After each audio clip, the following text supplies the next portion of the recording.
धरणगाव पोस्टेला उमेद धीरेंद्र विसपुते यांनी तक्रार दिली की त्यांची आजी लीलाबाई रघुनाथ विसपुते या धरणगाव येथे त्यांची आत्या वैशालीबाई यांच्याकडे आल्या होत्या.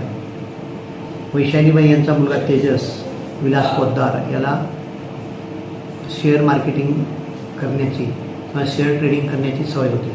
त्याच्यामध्ये बरेच पैशाचं देखील स्वतःचं त्याने नुकसान केलं होतं.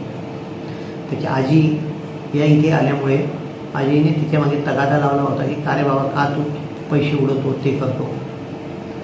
त्याच्यामुळे त्याचा मनामध्ये त्याच्या आजीविषयी त्याचा राग होता. आणि नंतर तो रागातनं त्याने आजी दुपारी झोपले असताना त्याने त्याच्या पाठीमागे परस भागामध्ये जी कुऱ्हाड होती ती कुऱ्हाड आजीला त्याने रागाने डोक्यात मारली. आजीवर सध्या जळगाव उपचार चालू आहे. आजीची प्रकृती चांगली आहे, परंतु आजीचा दुसरा नातू उमेद धीरेंद्र विसपुते याच्या तक्रारीवरून पावळा पोस्टेला BNS धरणगाव पोस्टेला BNS 109 प्रमाणे गुन्हा दाखल करून तेजस विलास पोद्दार यास ताब्यात घेतलेले आहे. साधारण आरोपी किती आहेत सर आता? संशय प्रथमदर्शनी फक्त तेजस विलास पोद्दार आहे.